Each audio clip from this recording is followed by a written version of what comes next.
Good morning children. Welcome to the today's session. Today I am going to continue the poem Upagupta as you have learnt it in the previous class. Already you understood the four stanzas of the poem. Now continue. I will continue the next stanzas. Before that I would like to recall the main points of the poem. Already you knew about the characters of the poem, that is Upagupta and Vasavadatta. Who was Upagupta? He was an young ascetic and also the follower of Lord Buddha.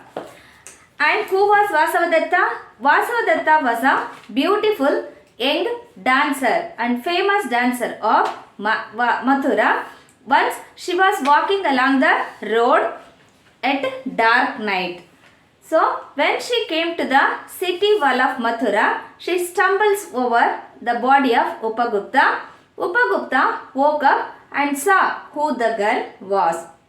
The girl was very rich and her jewels were shining and also she had drunken. Then she asked him, she used to speak to Upagupta, "This is not the fit bed for you. Please come to my home and take rest there and you have to go our way." But Upagupta refused the invitation of Vasavadatta and then he did not agree to go to her house. So this is the summary of the four stanzas. Let us move on to the next. When the time is right, I will come to you. When Vasavadatta invited Upagupta to her house, Upagupta refused to go there. What did he tell? Upagupta told that when the time is right, when the time comes, I will come to your house. I will come to you. Then when the time is right, right means when the good time comes or when the time will come, he will meet her at her home. And suddenly the black night showed its teeth. In the previous stanzas, you have already understood that the incident was happened in the month of August. So, almost it was the rainy season and she was walking in the dark night. So, suddenly the black night means the night becomes deepened and then the black night showed its teeth. The poet is going to describe that there is a lightning. The heavy lightning in the sky. So that lightning is considered as the teeth of the black night. Suddenly the black night showed its teeth in a flash of lightning. So the flash of lightning occurs in the sky. That poet is described or he compares it to the teeth of the black night. In a flash of lightning, the star growled. Growl means deep sound. The star made the deep sound. While the wind blows, it makes the sound. So the star growled means it made the deep sound in the corner of the sky. And the woman trembled in fear. Trembled means she started to shiver because of the fear. She feared about the black night and then she started to shiver and she wanted to make herself safe from that cruel weather. The woman trembled in fear of some unknown danger. So she thought that some unknown danger is going to happen to me as it is the dark night and already the flash of lightning is seen or she observed the flash of lightning in the sky. So the next stanza, a year has not yet passed. So the incident happened in the month of August. Already you understood about it. So not a year yet passed. In the month of April, what happened to her? What happened to Vasavadatta? A year has not yet passed. It was evening of the day in April. So the first incident, what was the incident? When she stumbles over the body of Upagupta, it was the month of August. The incident was happened in the month of August, isn't it? So not a year yet passed.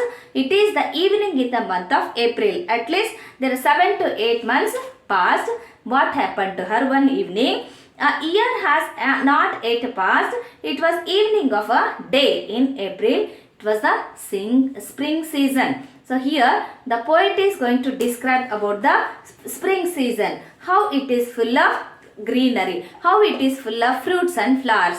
Then it was evening of a day in April in spring season.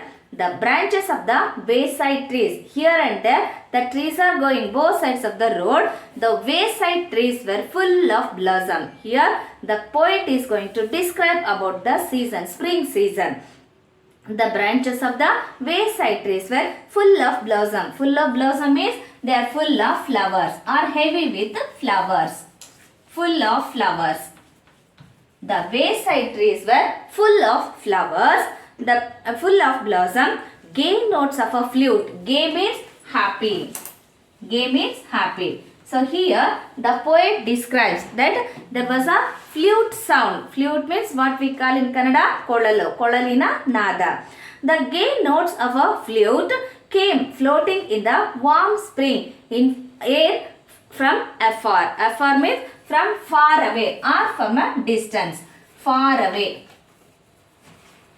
From far away corner of the sky, the poet hears are the gay notes, happy notes of the flute was floating upon or floating in the warm spring air from afar, far away. Then Upagupta passed through the city gate. So that day, that evening in the month of April, the Upagupta was passing by that gate, city wall.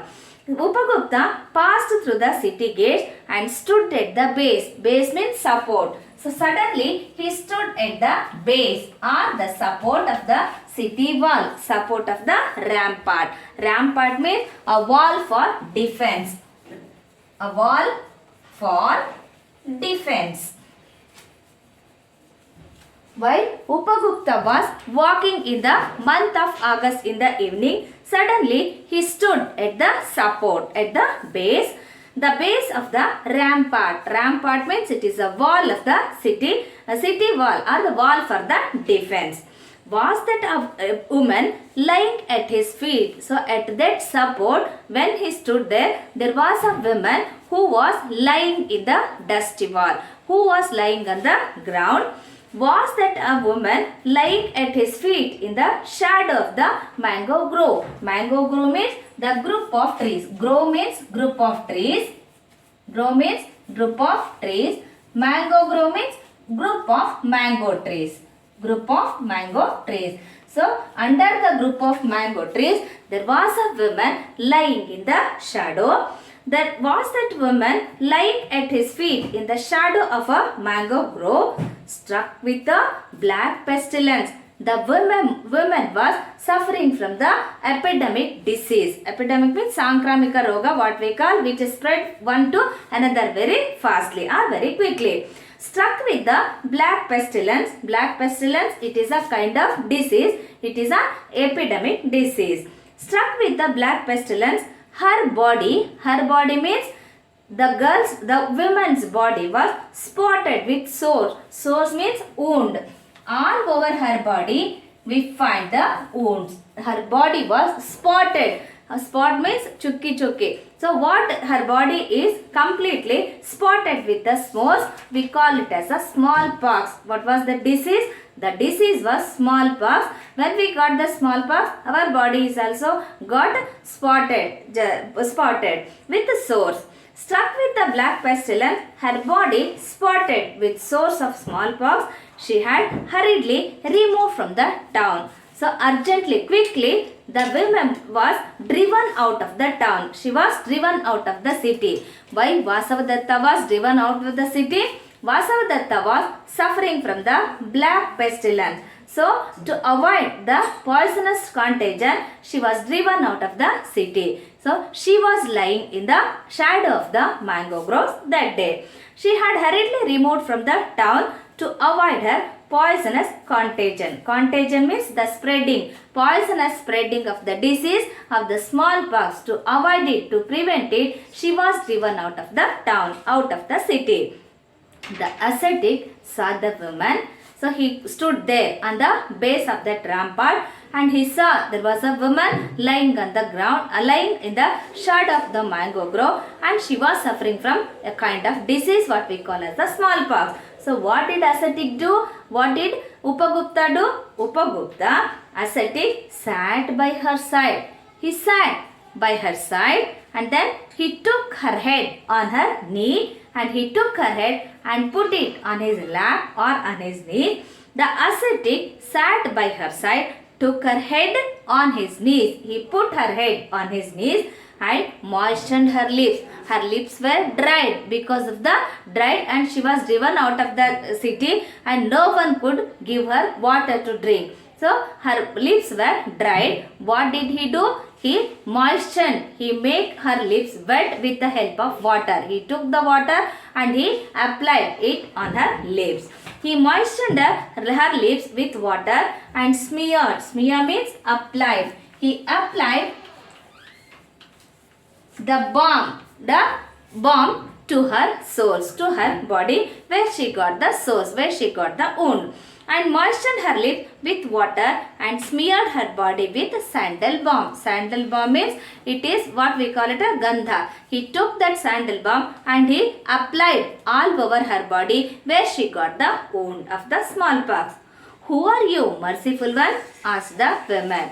When Upagupta nursed her, when Upagupta treated her by giving water and by applying the sandal balm to the wound, she woke up. She became very happy and she asked him, "You are showing mercy on me. You are showing pity on me. Who are you, merciful one?" she asked. Vasavadatta asked Upagupta who he was.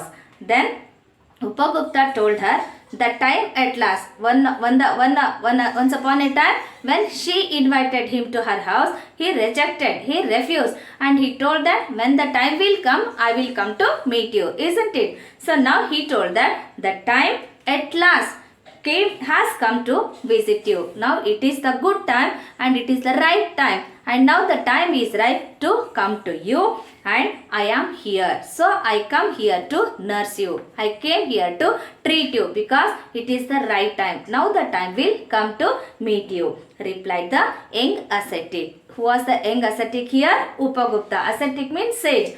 So Upagupta, thus he treated her and he showed mercy on her and he treated her well. So this is about the 4 stanzas of today's class. Take down the homework. Write all these paragraphs once in your homework. First you have to write all these paragraphs. Then second one, take down the question. How does the author describe the spring season? How does the author describe the spring season?